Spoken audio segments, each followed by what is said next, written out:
Mudar de assunto, porque a semana começa com a expectativa da volta do julgamento do ex-presidente Jair Bolsonaro e também, claro, da decisão, porque é a semana decisiva do futuro de Jair Bolsonaro e dos seus aliados lá no Supremo Tribunal Federal.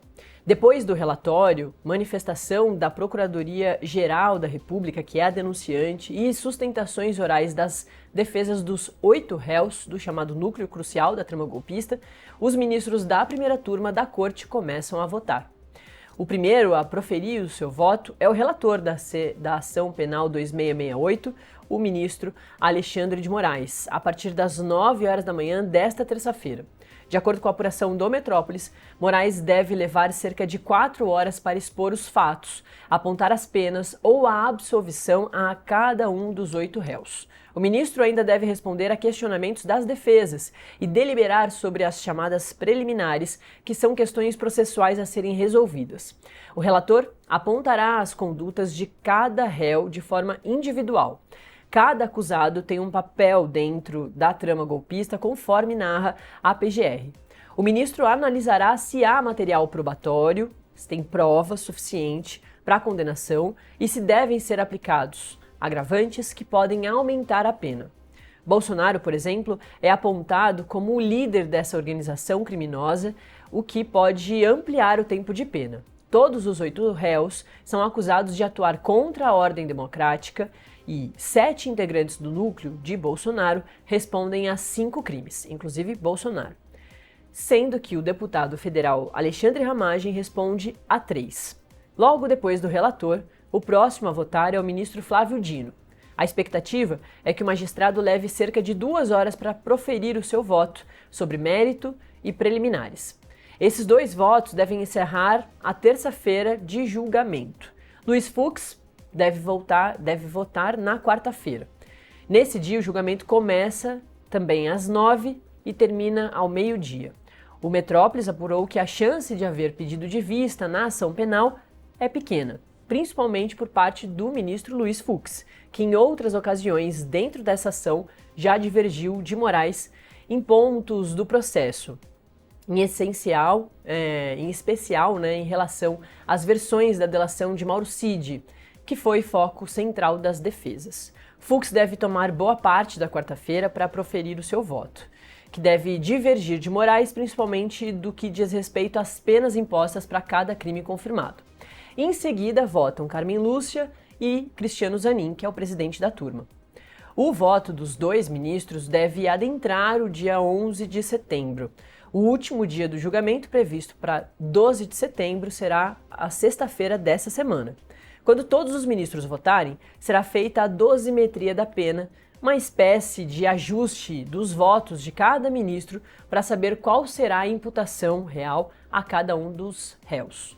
É possível que a análise se encerre antes de sexta-feira, a depender do tempo de voto de cada ministro.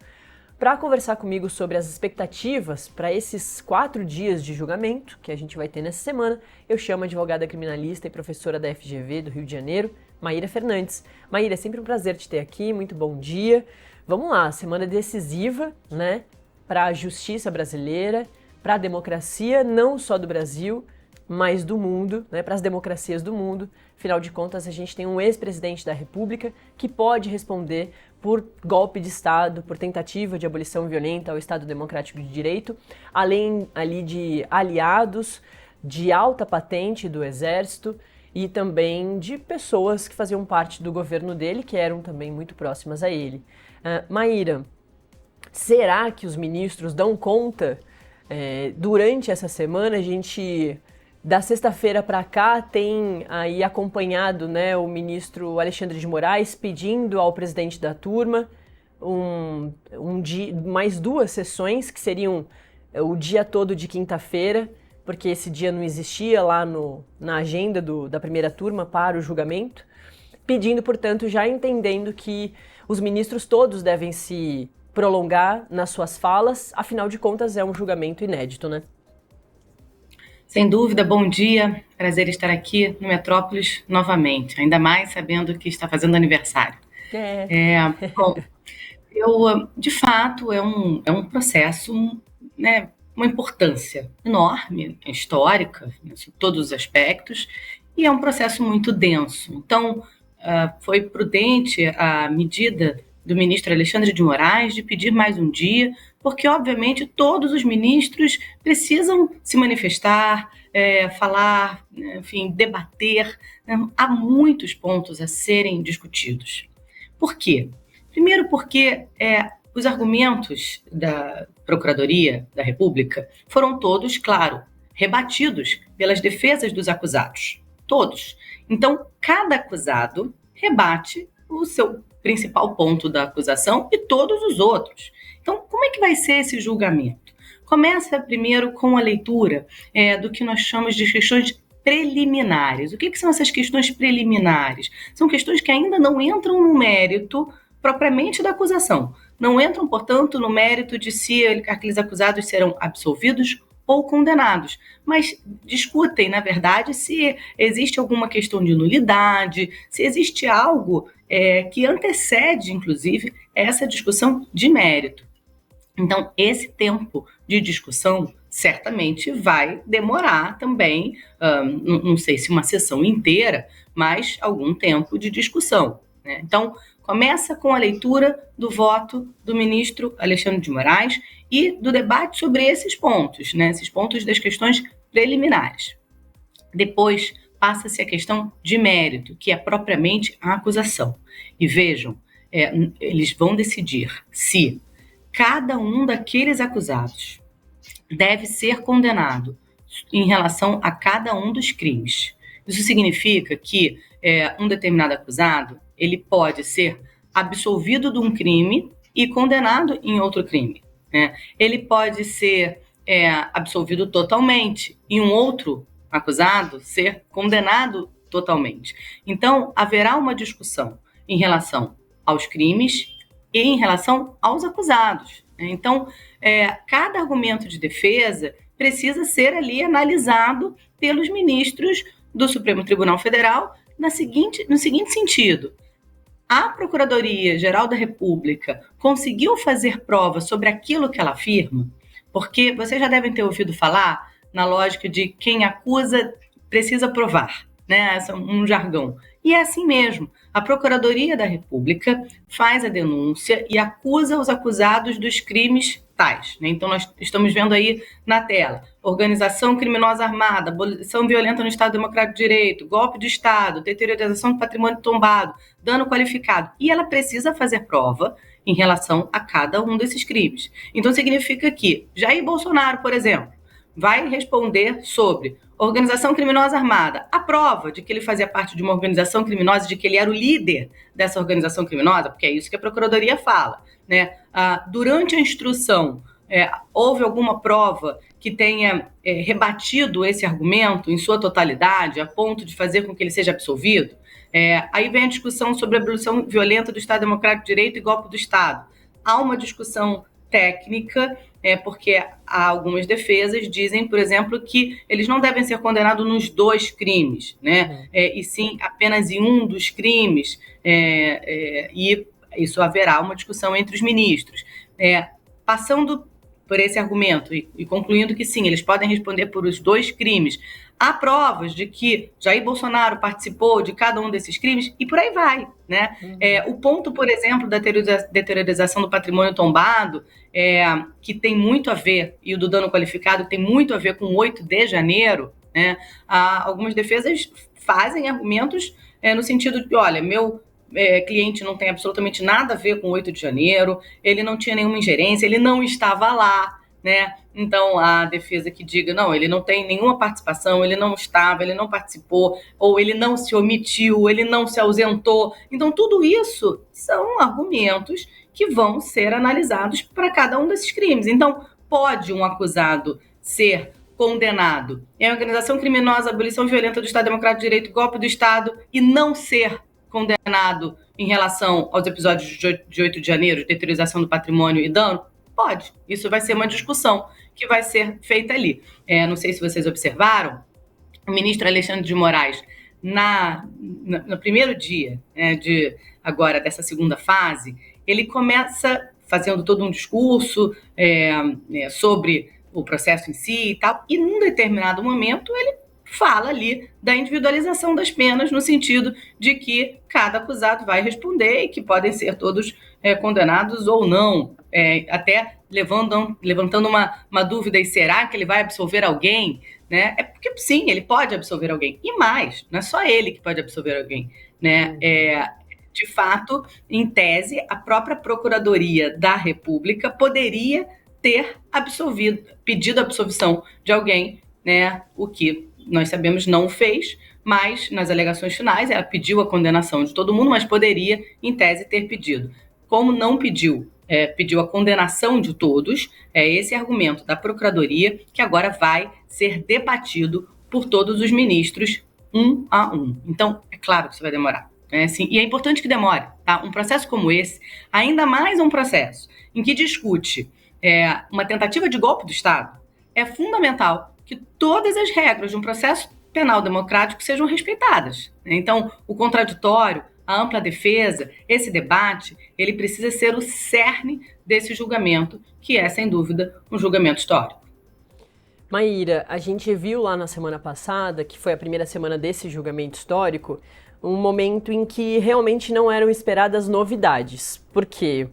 O PGR apresentou um resumo, ele tinha até 2 horas para falar, mas ele falou em 1h08, para ser bem exata aqui, um resumão do que ele já tinha entregue nas alegações finais dele ali.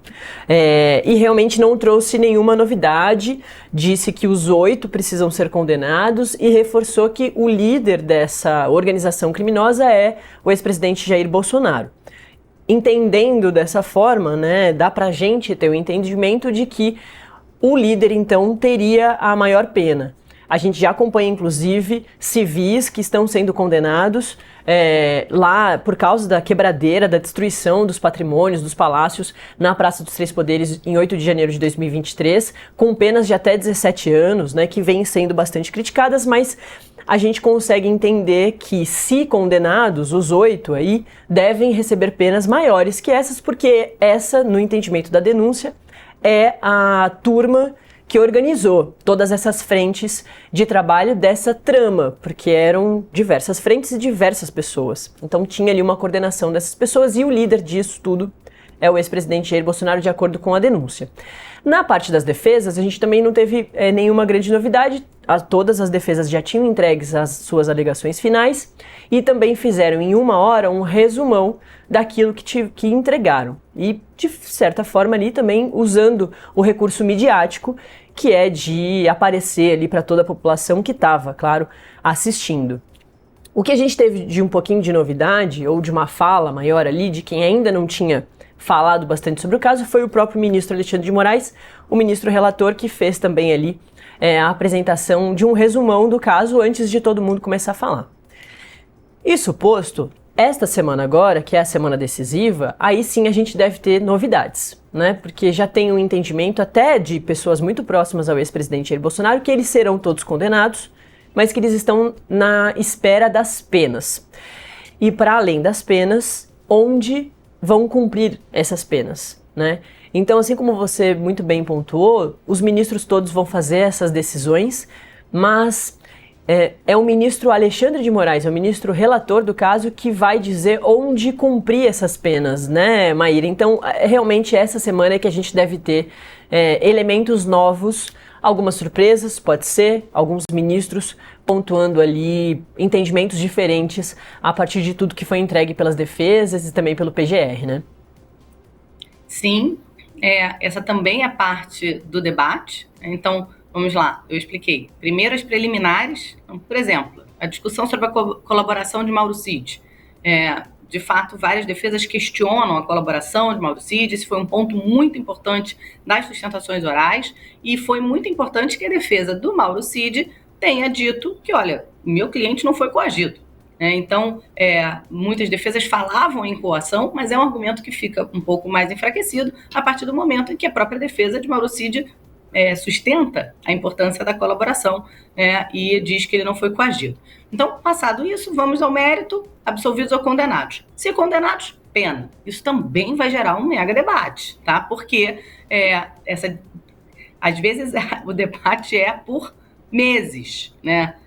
Imagina por anos. Então, sim, e em outros casos desses processos relacionados ao 8 de janeiro, nós já vimos uma discussão ser feita, um debate, uma divergência em relação às penas aplicadas aos condenados pelo 8 de janeiro. Então, houve uma divergência, por exemplo, do ministro Luiz Fux, ministro Zanin também já divergiu. Então, provavelmente pode haver aí uma discussão longa sobre esse quantum de pena, especialmente porque são penas de fato, certamente, você citou pena de 17 anos, a gente está falando de pena de 17, de 20, de mais, né? Então, claro que precisa ter uma discussão, porque é um tempo de pena muito alto. E esse ponto, divergência entre os ministros, é um ponto crucial neste julgamento e nesta semana. Por quê? Porque se houver divergência dos ministros, cabem os chamados embargos infringentes. E aí esse julgamento sai da primeira turma e passa a ser discutido no plenário do STF. Sem dúvida, esse é o maior objetivo das defesas, tá? É conseguir ali uma divergência.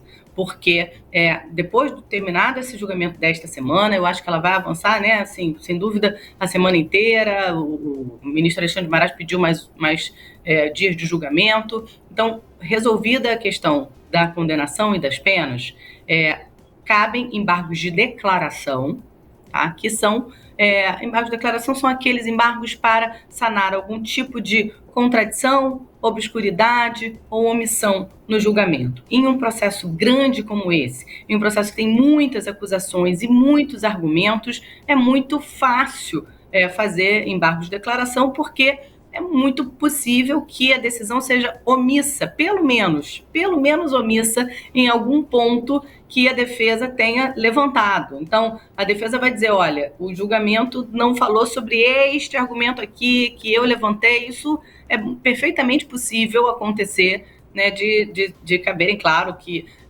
a primeira turma pode entender que não foi omissa, que não há nada a ser sanado, que não há nada, né, que tenha que ser corrigido ali, mas eu estou dizendo em termos defensivos, né, não é difícil fazer um embargo de declaração. Então, provavelmente as defesas farão um embargo de declaração sobre algum desses pontos. E se tiver um voto divergente, por exemplo, ministro Luiz Fux, cabem os chamados embargos infringentes para o plenário. Aí volta a discussão no plenário por conta dessa possibilidade dos embargos infringentes poderem mudar a própria decisão naquele ponto.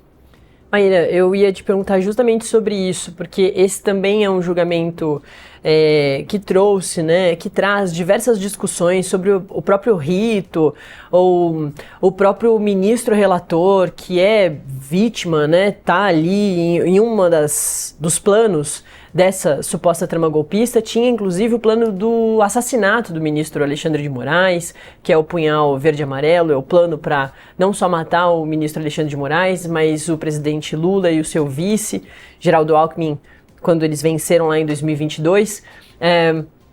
Então tem também essa discussão da presença dele ali como vítima e também como juiz.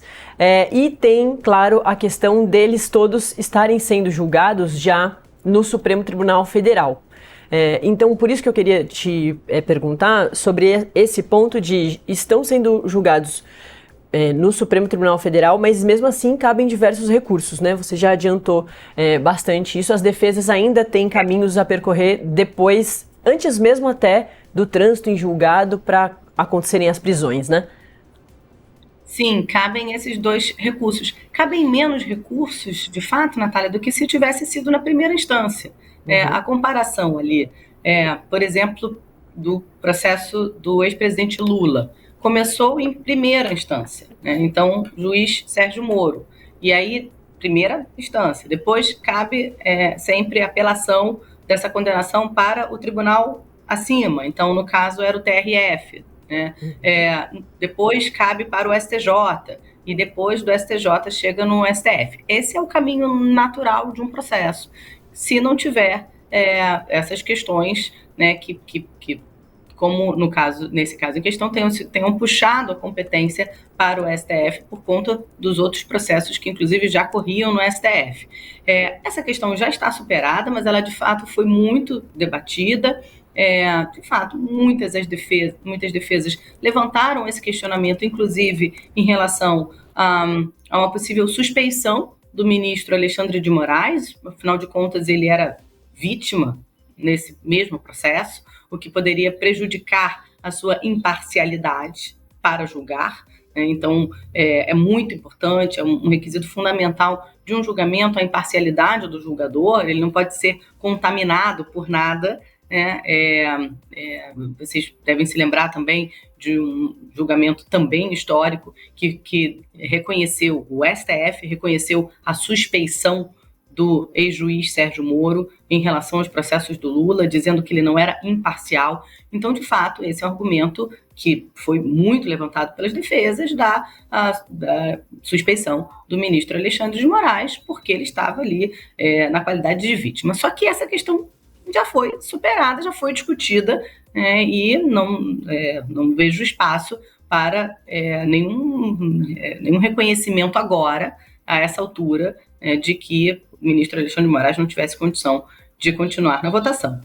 Mas há outros pontos que podem gerar, sim, divergências ou até nulidades que são levantados pelas defesas. Então, a questão da colaboração de Mauro Cid, por exemplo, se reconhecido que houve uma coação, acho improvável que isso aconteça, a julgar pelas manifestações já feitas ali durante o julgamento. Mas se reconhecida uma nulidade ali dessa colaboração, de fato não poderiam ser utilizadas as provas obtidas por meio dessa colaboração no processo. Significa, morre o processo inteiro? Não, porque existem outras provas para além da colaboração de Mauro Cid, mas de fato daria um nó enorme ali, né? E aí os ministros podem divergir sobre esse ponto? Podem, mas acho improvável também nesse ponto, porque esse ponto já foi discutido e já seguiu. O que eu acho que tem mais chance de ter divergência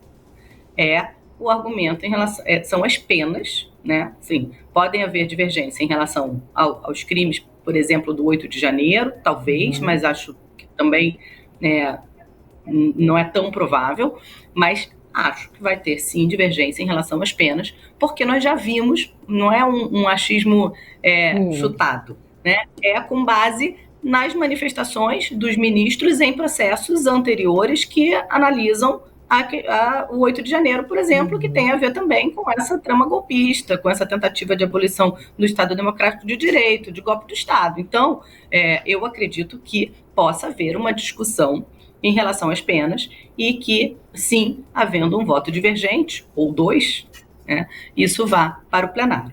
Lembrando que, na turma, são 5 ministros. Então, como é que é a maioria? 3 ministros formam a maioria nessa primeira turma. Então, havendo 3 ministros votando pela condenação, aquela pessoa tem uma sentença condenatória, né?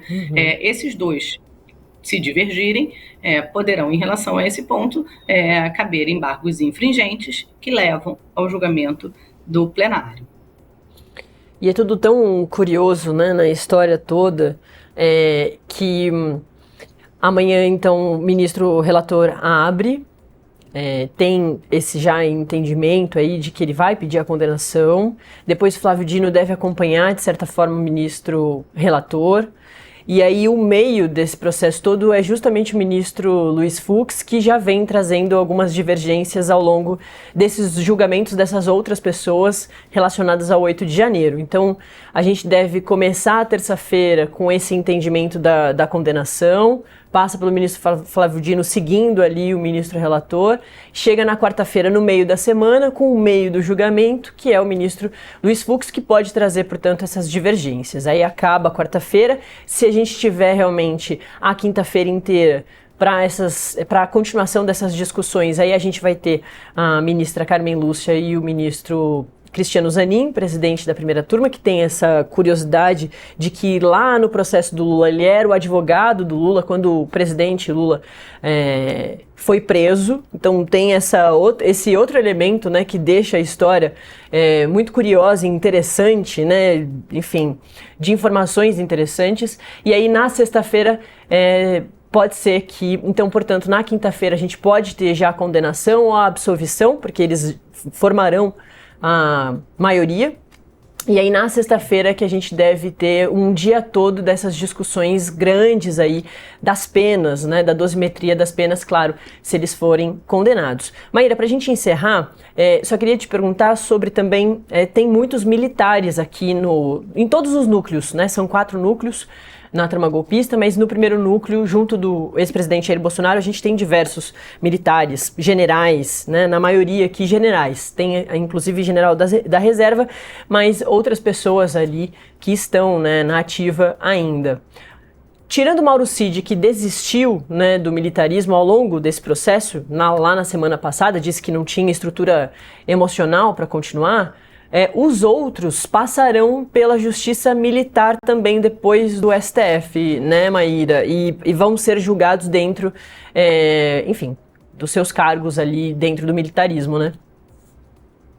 Então, tem uma discussão sobre isso. Uhum.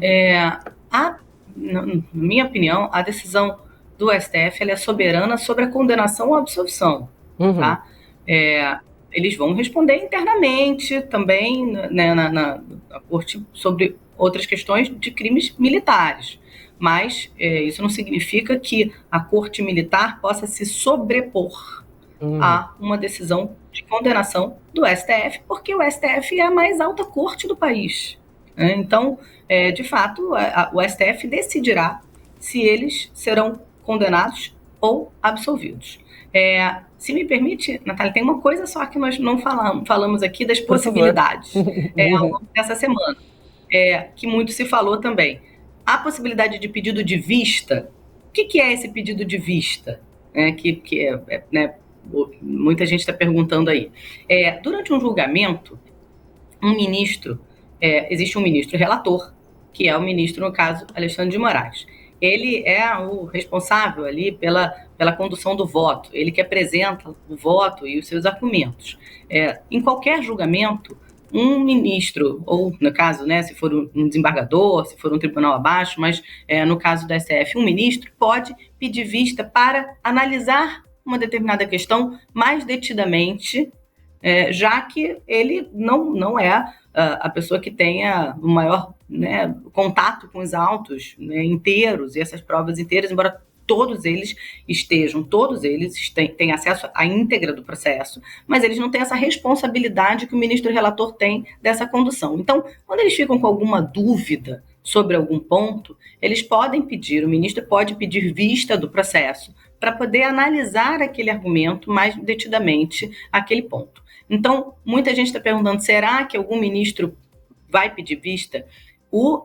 Eles podem fazer isso, a previsão regimental para esse pedido de vista é um direito do ministro esse pedido de vista, tá? Mas alguns também, né, analistas, né, pessoas também com experiência no acompanhamento do STF, têm achado que é improvável que isso aconteça, afinal, esse julgamento não é um julgamento normal, é um julgamento que já começou há muito tempo, a íntegra do processo está ali disponível a todos eles há bastante tempo também, todos eles já passaram por importantes audiências, ouvindo os argumentos de acusação e argumento de defesa. Então, muito embora, claro, possa acontecer uma dúvida durante o julgamento, que eles precisem sanar, é improvável que eles peçam essa vista, especialmente a vista que pode demorar mais tempo, né? Nada impede, por exemplo, que eles peçam uma vista durante o julgamento, durante a sessão. Em que sentido? Alguém fez né, o ministro Alexandre de Moraes fez uma manifestação e um ministro ficou com alguma dúvida. Ele pode pedir vista em sessão. Ele vai lá, olha, analisa, pode até pedir um prazo para isso, mas é improvável que suspenda o julgamento por conta de um pedido de vista, muito embora exista essa previsão regimental. Então, se um ministro quisesse, ele poderia, e se quiser, né, ele pode pedir vista, suspender o julgamento enquanto ele está com esse pedido de vista, para, então, depois da vista, manifestar o seu voto. Tá? Então, existe essa possibilidade, né, muito embora seja improvável, um pouco pelo caminhar ali do julgamento, enfim, já começou há muito tempo, não é um julgamento feito numa sessão só, né? Então, todos os argumentos de acusação foram extensamente apresentados, todos os argumentos de defesa foram muito também apresentados, então todo mundo sabe o que está ali em votação, e o ministro Alexandre de Moraes provavelmente vai demorar uma sessão inteira para ler o seu minucioso voto, então é improvável, mas existe essa possibilidade. Então, pode demorar um pouquinho mais esse julgamento e não terminar na sexta-feira? Pode, se algum ministro pedir vista do processo. Perfeito. A gente conversou com a Maíra Fernandes, advogada, criminalista, professora da FGV do Rio de Janeiro. Maíra, é sempre um prazer conversar contigo. Certamente ao longo dessa semana a gente vai voltar a querer as suas análises, as suas informações, que são sempre muito importantes para a gente entender. É tudo tão complexo, né? Mas mesmo assim a gente vem repetindo bastante essas informações, porque o interesse público é bem grande em relação a essa história toda. E é um julgamento inédito para as democracias do mundo. Valeu, viu? A gente se encontra em breve aqui no Acorda. Até breve, até a próxima. Um abraço. Valeu.